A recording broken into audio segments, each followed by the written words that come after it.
Magandang araw! Narito na ang aralin sa asignaturang Math para sa ika-6 na linggo mula unang araw hanggang ika-4 na araw. Competencies: the learners compose and decompose numbers up to 10.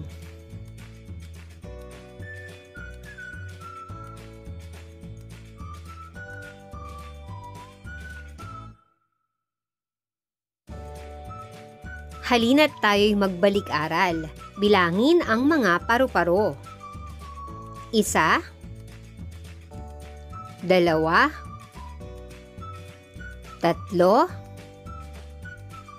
4. Ilan ang mga paru-paro? Mahusay, 4. Bilangin naman ang mga bola. 1, 2, 3,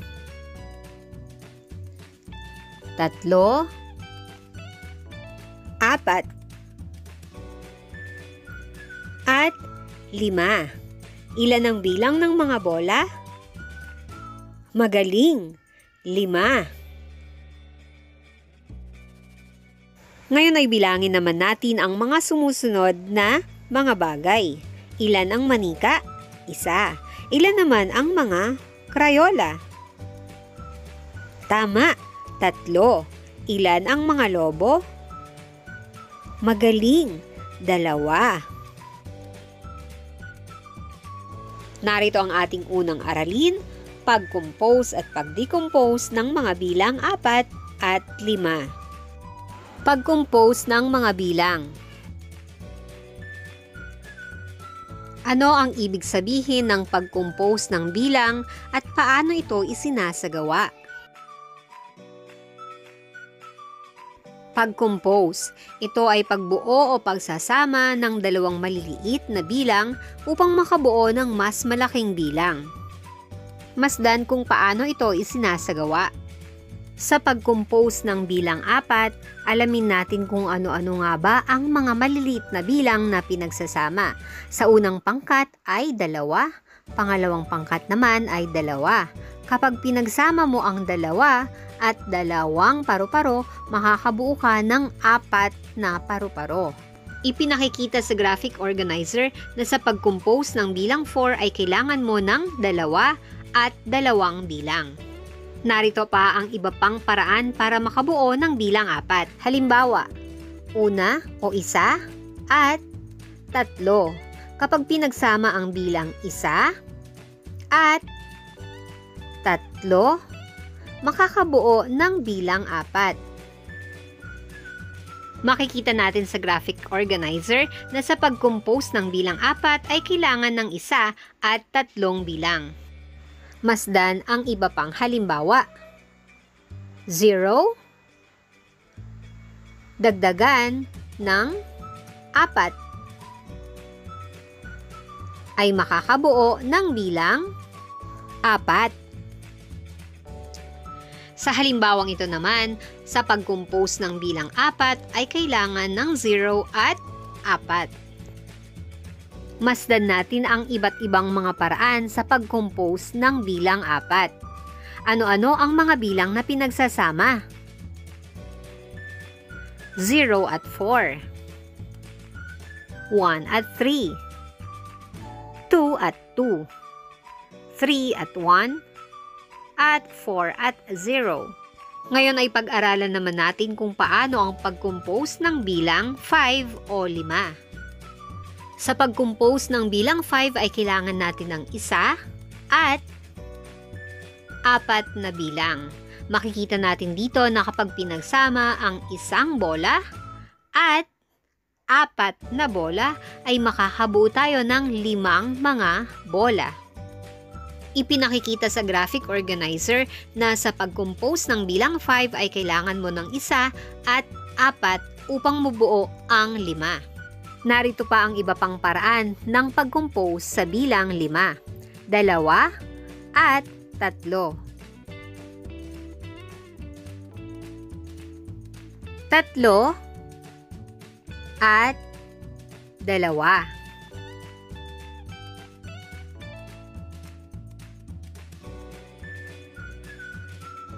4 Narito ang mga paraan ng pag-compose sa bilang 5. 0 at 5, 2 at 3, 1 at 4, 3 at 2, 4 at 1, at 5 at 0.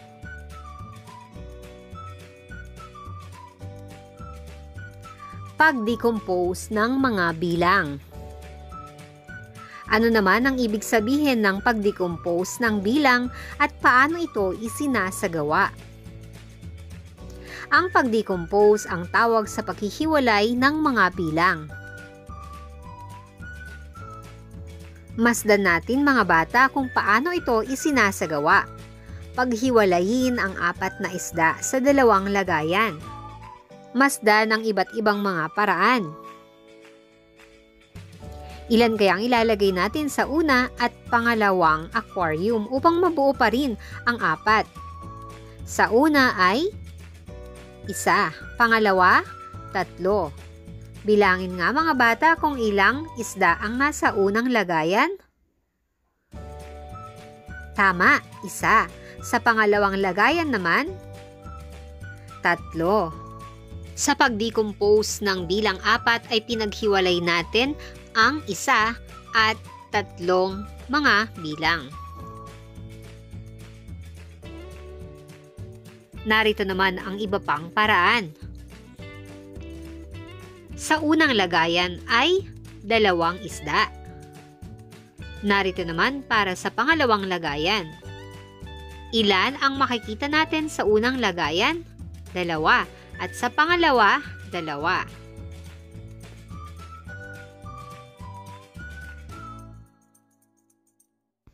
Masdan ang iba pang paraan.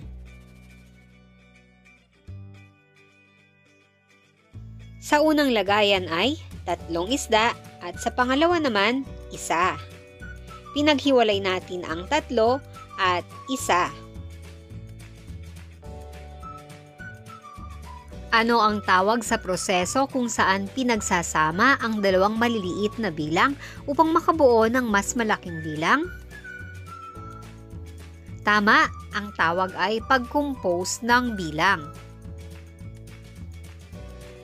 Ano naman ang tawag sa paghihiwalay ng mga bilang mula sa malalaking bilang na nagiging pares ng mga bilang? Ang sagot ay pag-decompose ng bilang. Pagsasanay. Gawain 1. Punan ng tamang bilang ng mga prutas ang bawat kahon. Ang sagot ay 2 dalandan. Pangalawa.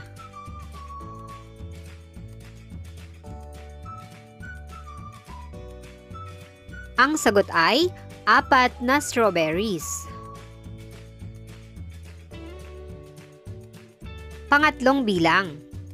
Punan ng tamang sagot ang nawawalang bilang.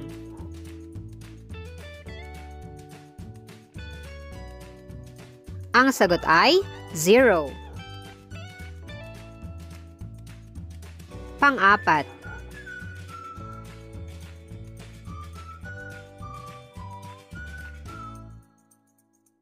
Ang sagot ay 4.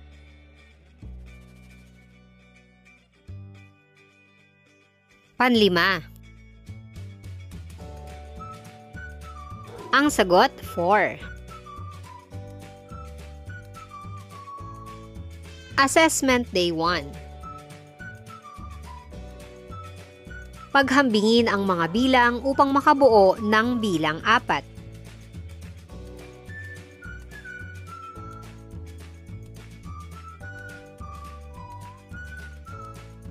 Piliin ang 2 bilang na maaaring makapag-decompose ng bilang 5.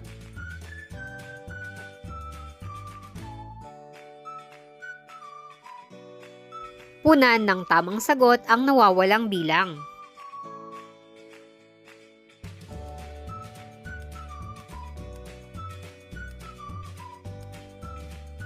Mga sagot.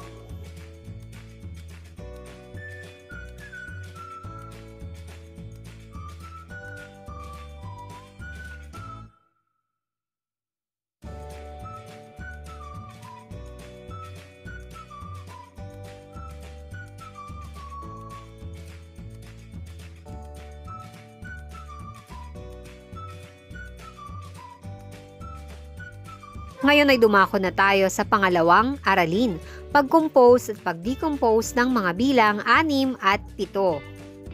Pag-compose ng bilang 6. Narito ang mga bilang na pinagsasama upang makabuo ng 6. Narito ang mga bilang na kailangan upang mabuo natin ang 6.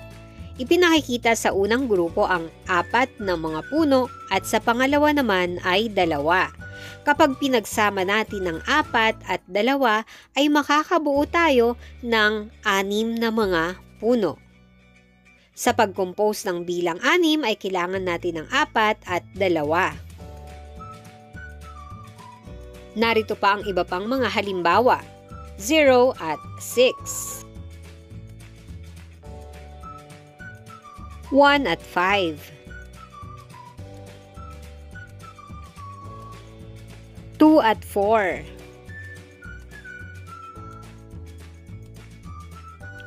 3 at 3, 4 at 2, 5 at 1, 6 at 0.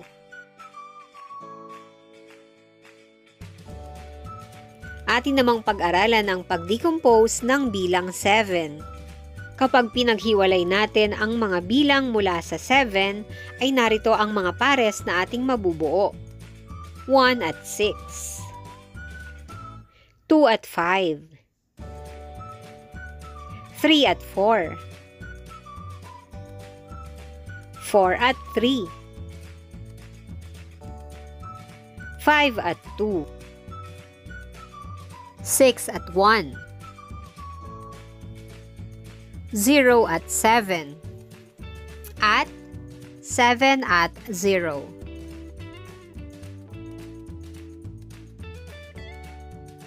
Pagsasanay. Punan ng tamang sagot. 2, 4, o 3? Ang tamang sagot ay 3. Pangalawa, ano ang nawawalang bilang? Ano ang ilalagay sa isang bilog upang mabuo ang bilang 6? 4, 5, o 2? Ang tamang sagot ay 5. Pangatlo, kapag pinagsama natin ang bilang 3 at 3, anong bilang ang mabubuo? 6, 7, o 5? Ang tamang sagot ay 6. Pang-apat, kapag pinagsama ang bilang 4 at 2, anong bilang ang mabubuo? 6, 5, o 7? Ang tamang sagot ay 6. Panlima, ano naman ang ilalagay sa isang bilog upang mabuo ang bilang 7? 2, 1,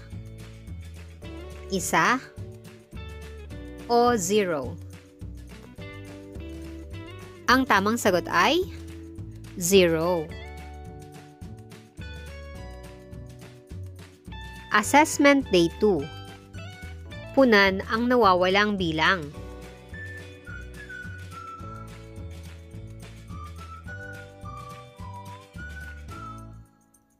Mga sagot.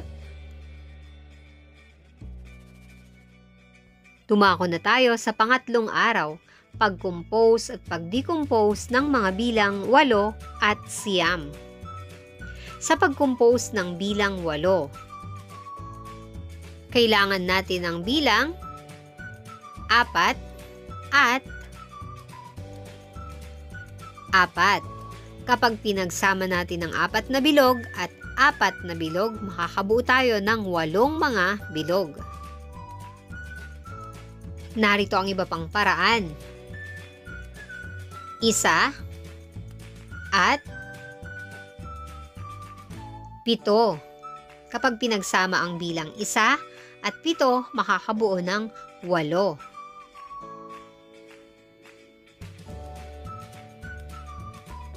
Narito ang mga paraan sa pag-compose ng bilang 8. Kailangan pagsamahin ang 0 at 8, 2 at 6, 1 at 7, 3 at 5, 4 at 4, 5 at 3, 6 at 2, 7 at 1, at 8 at 0.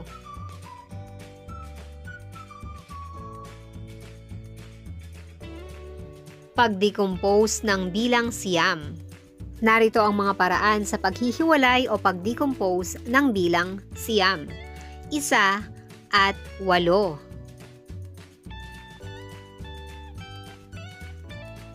2 at 7.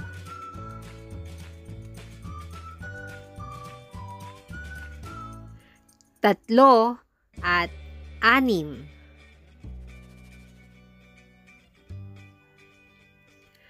4 at 5.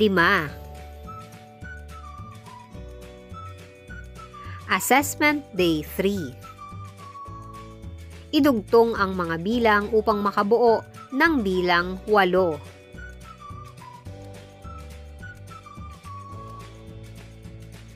Punan ng tamang sagot ang bawat puwang.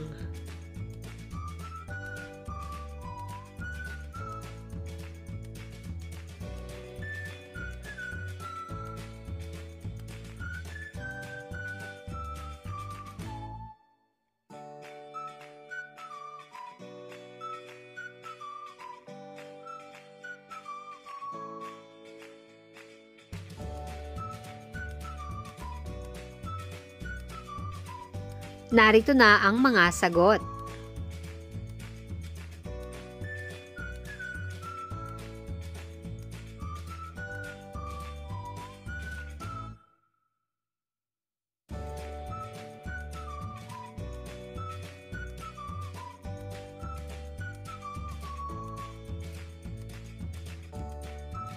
Dumako na tayo sa ika-4 na araw, pag-compose at pag-decompose ng bilang 10. Bilangin nga natin mga bata kung ilan ang batang nakapila. 1, 2, 3, 4, 5,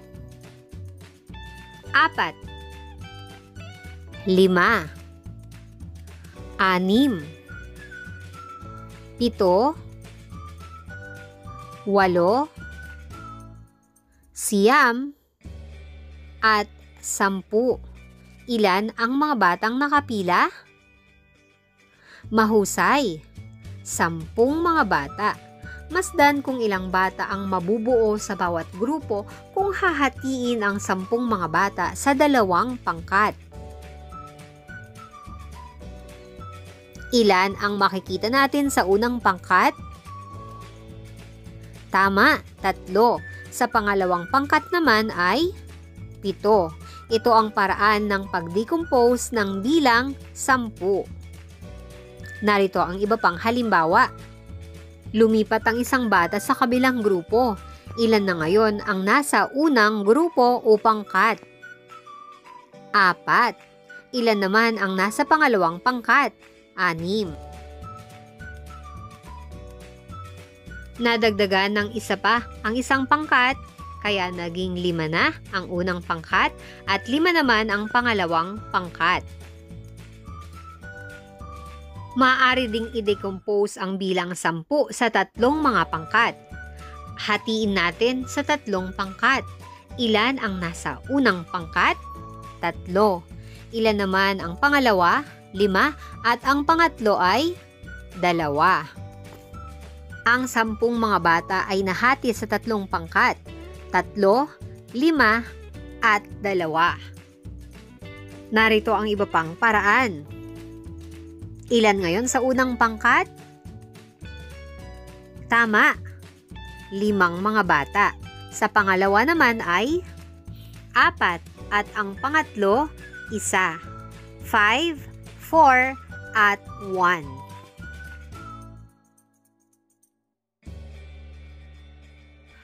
Assessment Day 4. Punan ang nawawalang bilang.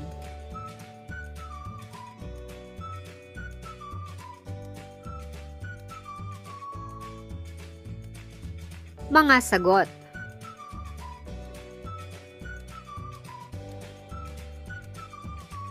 Maraming salamat sa patuloy niyong pagsubaybay sa ating channel.